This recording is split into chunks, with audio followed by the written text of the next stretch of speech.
نحمدہ و نصلی علی رسولہ الکریم، اما بعد فاعوذ باللہ من الشیطان الرجیم، بسم اللہ الرحمن الرحیم۔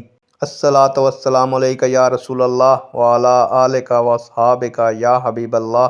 السلام علیکم معزز ناظرین و سامعین، اللہ تعالیٰ سے دعا کرتا ہوں کہ اللہ تعالیٰ آپ لوگوں کو خوش و خرم رکھے اور آپ لوگوں کی تمام تکالیف پریشانیوں کو دور فرمائے، آپ کو ظالم کے ظلم، حسد کے حسد سے محفوظ فرمائے۔ پیارے دوستو، آج کی ویڈیو کا عنوان ہے اگر نکاح میں لڑکی یا لڑکے کے بارے میں غلط معلومات دی جائیں تو نکاح کا کیا حکم ہے۔ امید کروں گا کہ یہ معلومات آپ کے علم میں اضافہ فرمائے گی اور آپ اس ویڈیو کو شیئر کریں گے، چینل کو سبسکرائب کریں گے تاکہ دوسرے لوگ بھی اس معلومات سے مستفید ہو سکیں۔ پیارے دوستو، بڑھتے ہیں ویڈیو کی جانب۔ معزز ناظرین و سامعین، دو عاقل و بالغ مسلمان گواہوں کی موجودگی میں عاقل و بالغ لڑکے اور لڑکی کی باہمی رضامندی سے باعوض حق مہر ایجاب و قبول کرنے سے نکاح منعقد ہو جاتا ہے۔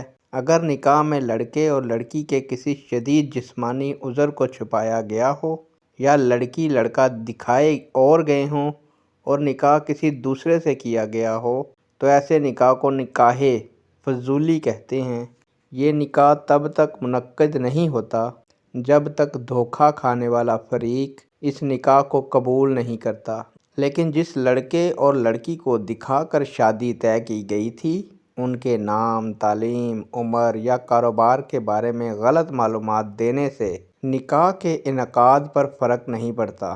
ایسی غلط بیانی اگرچہ مقدس رشتے کی بنیادوں کو کھوکھلا کرنے کے مترادف ہے، تاہم اس سے نکاح منعقد ہو جاتا ہے۔ نیک دعاؤں کے ساتھ آپ سے اجازت چاہوں گا۔ اللہ تعالیٰ آپ کا اور میرا حامی و ناصر ہو۔